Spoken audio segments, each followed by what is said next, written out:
There are 3 things that I know you all like to see on this channel based on the view counts: Paracord, EDC or everyday carry stuff, and sling bags. So if I combine all those things, I should have the makings of a YouTube video that will appease the algorithm gods, which is why I made what I think is the perfect EDC gear caddy for sling bags.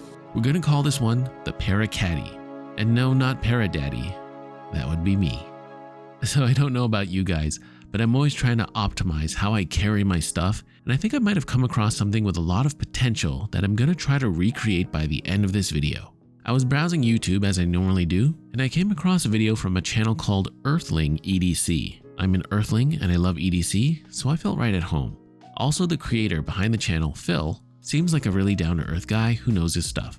Anyhow, he has a method of carrying all his EDC gear via what's called a pocket rack, which is a 3D printed plate that has some notches for shock or elastic cord that you use to lash your gear onto. It's a very good system. But that got me thinking, as your resident paracord guy, can I make this purely out of paracord? I think I can, because in my mind, crafting with paracord is basically 3D printing things, but with this simple nylon rope, which is from paracordweavers.com, of course. So check out our site for the best supplies and kits. Now the question is, what knot will we use for this? There are a couple of options, as I have made gear holsters and wallets before out of snake knots and conquistador knots. Either would work, but I feel the conquistador knots would make for a thinner and more stiffer plate. And that is essentially what we're trying to make, a flat panel of paracord that we can strap some gear onto. Now the challenge this time will be the sheer size of it. This one will be a bit larger, and we need to see if it can hold up to the weight of EDC gear. The starter piece to this panel will be one long coil of paracord spanning the length of the panel. However, it has the potential to expand, as you're going to see. A great way to plan this out is that each coil will be a row of staggered knots. But I'm just aiming for an overall width and not a particular number of rows, as I can kind of stop when I have enough. You just make a bite and wrap the cord around the 2 strands and then pass it through the loop at the end. Also, firm up this coil and make sure it's rolled up tightly. So once the initial piece is set up, all we have to do is to get to weaving.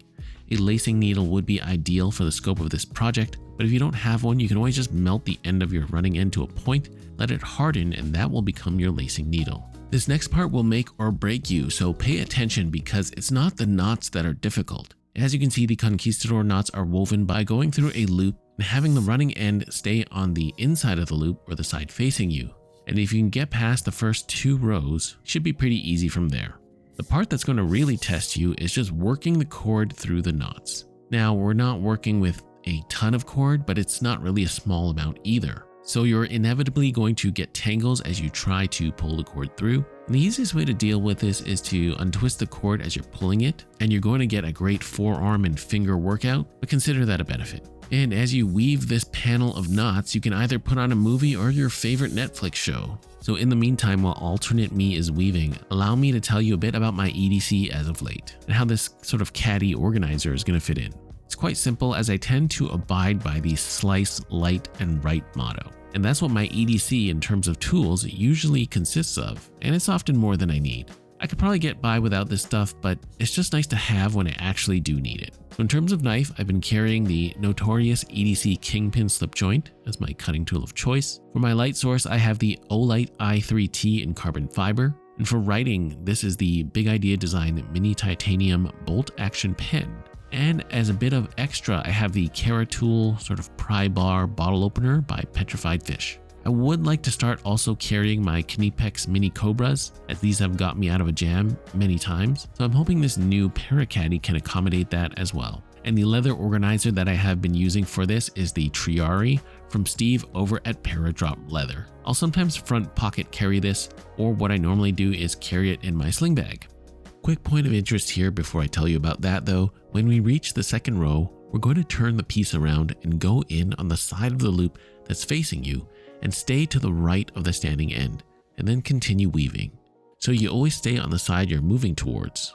As I was saying about my sling bag, it currently has been the Alpaca Vertex sling. Now they sent me this bag to check out. It's quite an interesting departure from what I've normally been using, because it has a sort of vertical upright orientation when being carried with its open top, and it has a very rectangular shape, which is kind of what inspired me to think that an EDC Caddy that's sort of, rectangular-ish in shape would work well with. What's cool about this bag is it's even got magnets on the opening panel so it can stay open for easy access when you're retrieving stuff from it. It's also got tons of organization and a pretty nice strap too.